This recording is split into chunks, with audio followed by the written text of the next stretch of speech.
I was a bit worried about Reggie's speech of his age. That was for me like comparing him to his older brothers, which I know you're not really meant to do, but I did. And I thought he's not seen as much as really well I think he should. And then Melissa suggested that they were going to do this, and I thought it would be a good opportunity to see what he's at, do you know what I mean? So we found that with our son, Alistair, that he wasn't quite meeting the milestones at his age. So we thought we'd be a bit proactive and join First Words together just to help get some skills and tools for learning at home. And sent me a... The reason that I signed up for the course was because Tasia never made any of the da-da-da, mama sound. And we went to another baby class and it seemed that everybody was surpassing her. So I signed up for the class for ideas on how to help her to be able to pronounce her words properly and start her speech. The programme has 5 sessions and each one is themed with a different top tip for talking. And there's a toolkit that outlines everything that needs to be done in each session. So the language through play workers run the groups.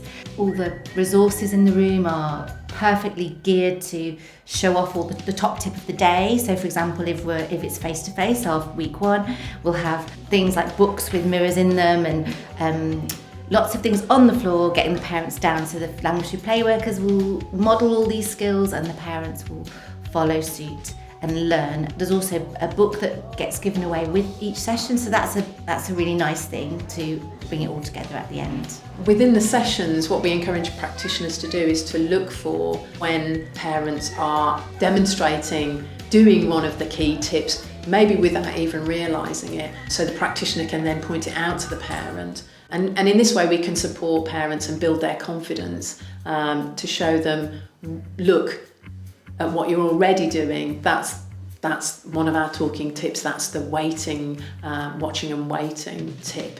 And you were doing that beautifully. How can we do more of that? So it's trying to embed that into what the parents are already doing and encouraging them to use it.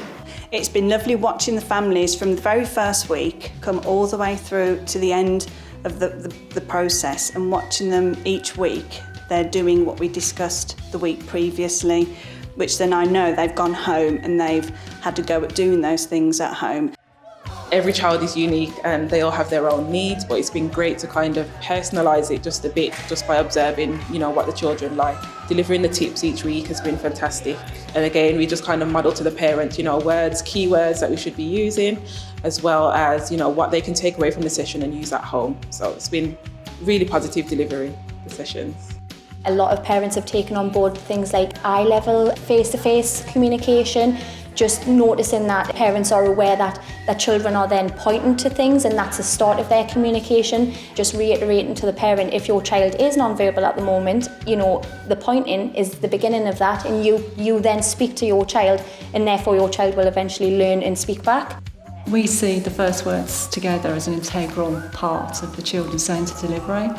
We used to concentrate on babies' language development and 2-year-olds, and that was mainly because we used to receive referrals after children at their 2-year check. But the First Words together is predominantly for children aged 12 months. So what happens is the assistant practitioners, not the children's centre, do the 12-month checks. If they're aware that there could be an emerging speech and language need, they will make a referral to the children's centre.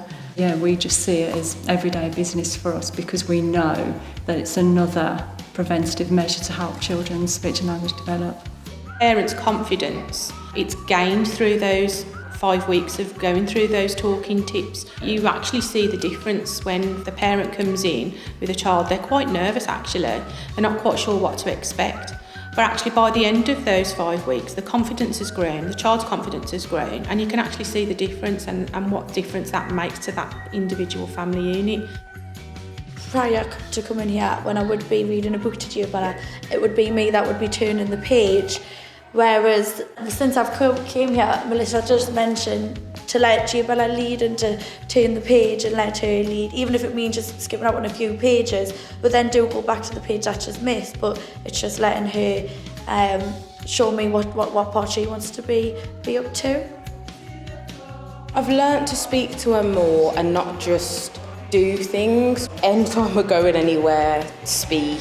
just narrate the day more than anything. More sensory things as well, I think, because I don't think I was doing as many sensory things as I could have, and she started babbling back in conversation, so things seem to be going well.